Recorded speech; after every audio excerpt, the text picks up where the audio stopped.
Saudara polisi menyerahkan tersangka penganiayaan Mario Dandi Satrio dan Shane Lucas ke Kejaksaan Negeri Jakarta Selatan. Keduanya dinyatakan sehat dan siap untuk segera disidangkan. Mario dan Shane, tersangka penganiayaan David Ozora, dibawa penyidik dari Rutan Polda Metro Jaya ke Kejaksaan Negeri Jakarta Selatan. Keduanya sempat menjalani tes kesehatan dan tes narkoba sebelum dinyatakan sehat dan dilimpahkan ke Kejaksaan. Sebelumnya berkas Mario dan Shane dinyatakan lengkap atau P21.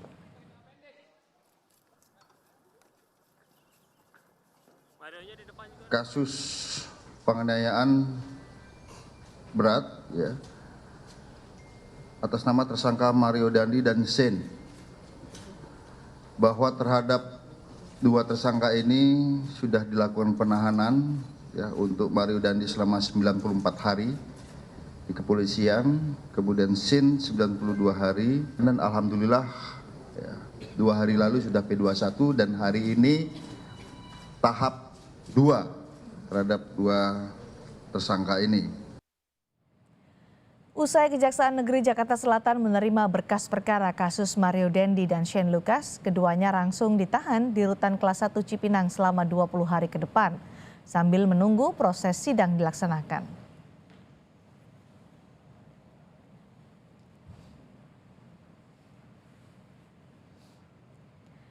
Informasi selengkapnya terkait kasus yang menjerat Mario dan Shane, kita sudah terhubung dengan Francisco Donasiano, jurnalis Kompas TV, langsung dari Kejaksaan Negeri Jakarta Selatan. Sisko, butuh 22 hari paling tidak hingga berkas Mario dan Shane Lucas dinyatakan lengkap atau P21.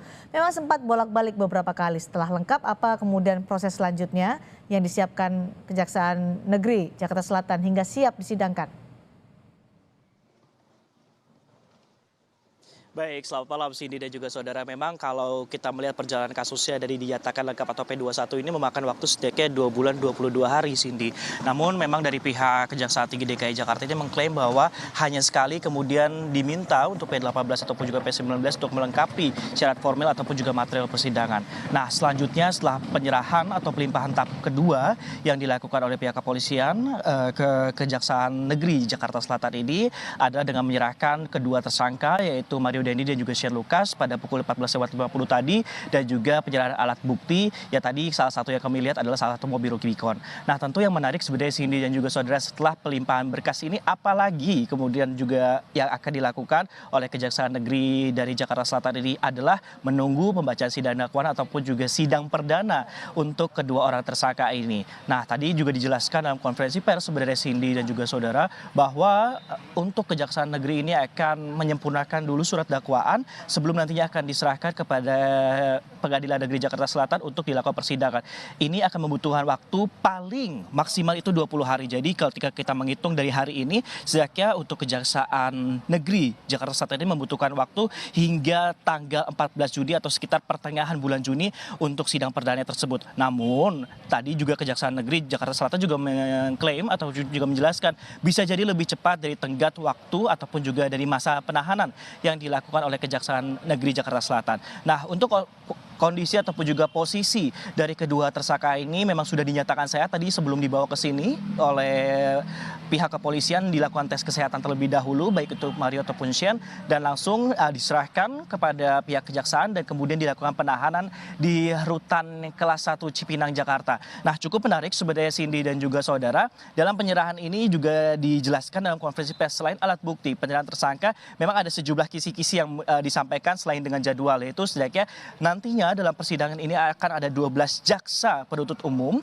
di mana nantinya 7 diantaranya ini merupakan orang ataupun juga jaksa yang telah meneliti kasus dari Mario ataupun juga Shane Lucas terkait masalah penganiayaan berat terencana yang dilakukan terhadap anak pengurus GP Ansor yaitu David Ozora. Tentunya ini memang masih kami nantikan jadwal persidangannya karena memang masih dilakukan penyempurnaan surat dakwaan terlebih dahulu. Dan kalau informasi menarik kemudian yang kami dapatkan kembali, tadi memang setelah konferensi pers juga kami juga memantau adanya kedatangan dari kuasa hukum ataupun juga orang tua dari Shane Lucas ini menyatakan kondisi kesehatan dari anaknya itu sehat dan juga meminta agar nantinya pihak lapas dari kelas 1 Cipinang ini memisahkan sel antara Mario dan juga Shane.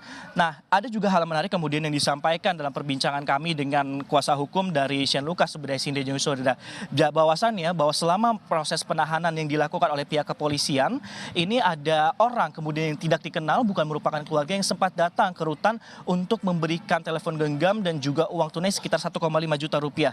Namun hal ini ditolak karena memang sesuai dengan pernyataan kuasa hukum ataupun juga wawancara yang telah kami lakukan dengan kuasa hukum, bahwa Shane ini diminta agar memfilter ataupun juga tidak menerima benda ataupun pemberian apapun dari orang selain keluarga ataupun juga dari kuasa hukum. Itulah kemudian hal-hal menarik yang bisa kami sampaikan, dan juga nantinya untuk saksi-saksi, nantinya untuk kedua orang tersangka ini, nanti Mario akan ada 17 orang saksi yang akan dalam persidangan, kemudian Shane Lucas ada 16 orang, ditambah ada 10 ahli yang akan datang dalam persidangan. Jadi memang kita nantikan bagaimana nanti jalannya sidang perdana dari kedua tersangka ini, karena kalau kita mengetahui sebelumnya untuk tersangka anak yang berkonflik dengan hukum ataupun juga AG juga sudah ditetapkan sebagai tersangka dengan vonis yaitu 3,5 tahun penjara, dan juga sidangnya dilakukan secara tertutup seperti itu CDJ. Sehingga kita nantikan bagaimana sebenarnya terangnya kasus ini, kronologi sebenarnya dari masing-masing tersangka ini akan seperti apa. Kembali ke Anda, Cindy. Terima kasih Francisco Donasiano melaporkan langsung dari Kejaksaan Negeri Jakarta Selatan.